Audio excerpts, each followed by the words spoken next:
नमस्कार दोस्तों, आप सभी का हमारे यूट्यूब चैनल पर स्वागत है। आज मैं आप लोगों को द्रौपदी, श्री कृष्ण और कर्ण के बीच में क्या समानता थी आज मैं बताऊंगी। अगर आप लोगों को मेरा वीडियो पसंद आएगा तो लाइक कीजिएगा, ज़्यादा से ज़्यादा शेयर कीजिएगा और कमेंट करके बताइएगा कि आप लोगों को मेरा वीडियो कैसा लगा और प्लीज़ हमारे चैनल को सब्सक्राइब कीजिएगा। तो सुनिए क्या समानता थी तीनों में। महाभारत में कुंती पुत्र युधिष्ठिर, अर्जुन और भीम एवं माद्री पुत्र नकुल और सहदेव की पत्नी द्रौपदी थी।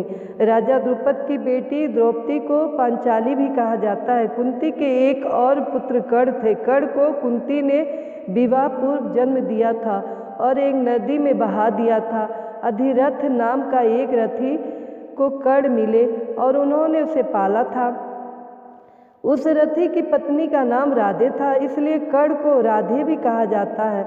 बहुत कम लोगों को ज्ञात होगा कि कर्ण, द्रौपदी और श्री कृष्ण के शरीर में एक समानता थी। आओ जानते हैं कि यह क्या समानता थी। समानता यह थी कि भगवान श्री कृष्ण युद्ध के समय उनका शरीर विस्तृत हो जाता था, यानी कठोर हो जाता था। कहते हैं कि यही खासियत द्रौपदी और कर्ण के शरीर में भी थी। इसका मतलब यह है कि यह तीनों लोग वक्त के साथ अपने शरीर को कोमल या कठोर बना लेते थे। श्री कृष्ण और द्रौपदी में क्या संबंध था? भगवान श्री कृष्ण और द्रौपदी अच्छे मित्र थे। द्रौपदी उन्हें सखा तो श्री कृष्ण उन्हें सखी मानते थे।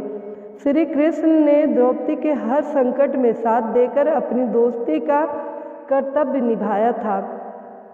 एक अन्य कथा के अनुसार जब श्री कृष्ण द्वारा सुदर्शन चक्र से शिशुपाल का वध किया गया, उस समय श्री कृष्ण की उंगली भी कट गई थी। उंगली कटने पर श्री कृष्ण का रक्त बहने लगा। तब द्रौपदी ने अपनी साड़ी फाड़कर श्री कृष्ण की उंगली में बांधी थी। इस कर्म के बदले श्री कृष्ण ने द्रौपदी को आशीर्वाद देकर कहा था कि एक दिन मैं अवश्य तुम्हारी साड़ी की कीमत अदा करूंगा। इन कर्मों की वजह से श्री कृष्ण ने द्रौपदी के चीर हरण के समय उनकी साड़ी को एक पूर्ण के बदले में ब्याज सहित इतना बढ़ाकर लौटा दिया और उनकी लाज बच गई। द्रौपदी का मूल नाम कृष्णा था। कर्ण और द्रौपदी में क्या संबंध था? द्रौपदी स्वयंवर के समय एक अजीब घटना घटी। द्रौपदी के स्वयंवर में जरासंध, शल्य, शिशुपाल, दुर्योधन, दुशासन आदि कौरव सहित बड़े बड़े महारथी पहुँचे थे। प्रतियोगिता में घूमती हुई मछली की आँख पर निशाना लगाना था और वह भी जल में देकर निशाना लगाना था। जरासंध को श्री कृष्ण ने अपनी चाल से प्रतियोगिता से हटा दिया। उसके साथ और राजा भी हट गए। तब कौरवों को सबसे पहले प्रतियोगिता में आमंत्रित किया गया। सभी निशाना चूक गए।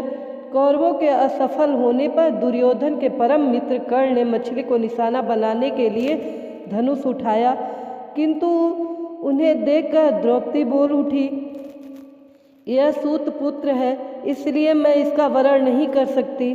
द्रौपदी के वचनों को सुनकर कर्ण ने लज्जित होकर धनुष बाढ़ रख दिया।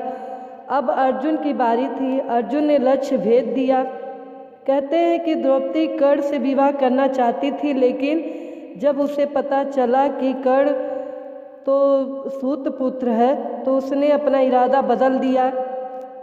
ये भी कहा जाता है कि द्रुपद और कर्ण आदि के दबाव में आकर उसने इरादा बदल कर भरी सभा में कर्ण का अपमान किया ताकि उससे हमेशा के लिए छुटकारा पाया जा सके। बाद में सभी के दबाव के चलते उसने पांचों पांडवों को अपना पति मान लिया। कहते हैं कि बाद में जब द्रौपदी का चीरहरण हो रहा था तो कर्ण ने चुप रहकर द्रौपदी से अपने अपमान का बदला लिया था। कर्ण और श्री कृष्ण के बीच क्या संबंध है, जानिए। युद्ध में एक ओर श्री कृष्ण थे तो दूसरी ओर कर्ण दुर्योधन के तो श्री कृष्ण अर्जुन के दोस्त थे। यदि युद्ध में कर्ण को असहाय स्थिति में देखकर नहीं मारा जाता तो अर्जुन की क्षमता नहीं थी कि वह कर्ण को मार देते। श्री कृष्ण की नीति के तहत ही कर्ण का विवाह द्रौपदी से होने से रोक दिया। श्री कृष्ण जी ने ही अपनी नीति से उनके कवच कुंडल हथियार लिए और इंद्र द्वारा दिया गया एकमात्र अचूक अमोघ अस्त्र को वह अर्जुन पर चलाना चाहता था, वह घटोत्कच पर चलाया गया। इस तरह हम देखते हैं कि युद्ध के पहले से ही कर्ण और श्री कृष्ण के बीच छल युद्ध चलता रहा। वह श्री कृष्ण ही थे जिन्होंने ऐन वक्त पर नीति के तहत ही कर्ण को यह बताया था कि कुंती तुम्हारी माँ है, लेकिन युधिष्ठिर और अर्जुन को इस बात का ज्ञात नहीं होने दिया था कि कर्ण तुम्हारा बड़ा भाई है।